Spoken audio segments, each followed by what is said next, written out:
السر اللي ما يعرفه الجمهور لعدم تواجد أمجد عطوان في مباراة هونغ كونغ بطولة كأس ملك تايلاند الأولى.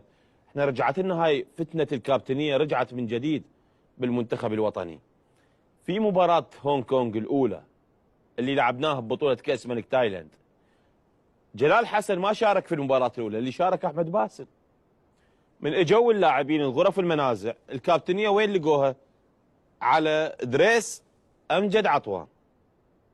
لهنا الوضع طبيعي، وكل احنا نعرف من ما موجود جلال حسن أمجد عطوان هو الكابتن. يقولون ما اريد اقول منو اللي قال انه صار حديث جانبي بين ايمن حسين وبين المدرب والمترجم، اكو حديث صار، وبعد الحديث دخلوا وين؟ للمحاضره، فانطى تشكيل المدرب، فمن طلعوا المدرب قال الكابتنيه تتحول الى ايمن حسين. لهنا الوضع تخربط شويه، صارت رده فعل بين امجد عطوان وليش وغيرها. طبيعي يعني هذا تصير اللاعب انه انا اقدم وانا غيرها وغيرها وغيرها. وصل الامر للاتحاد، صار القرار بانه امجد عطوان يبعد عن المنتخب الوطني، يبعد عن المنتخب الوطني لانه طالب بشاره الكابتن او اعترض على منح شاره الكابتن لايمن حسين بعدم تواجد جلال حسن. اللي صار وراها شنو؟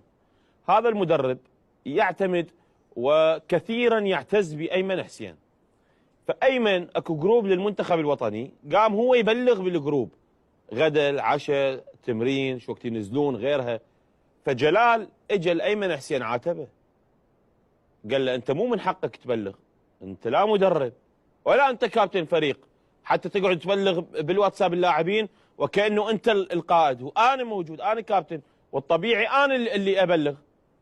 فايضا صار اكو مشاحنات بين ايمن وبين جلال حسن، وهذه الاجواء لا تخدمنا في المباريات القادمه. احنا لا نرجع الى فتنه 2007 و2008 و2009 واني كابتن وهذا اقدم وذاك يريدها وهذا يجرها وهذا يعرها. هذا مو صحيح. فهذه قضايا خطيره جدا انبه عليها، وكل العاملين بالمنتخب الوطني يعلمون بأن هذا الكلام حصل في تايلاند، وحصلت المشادة بين جلال وأيمن بسبب هذا الموضوع. فهذه فتنة نائمة لعن الله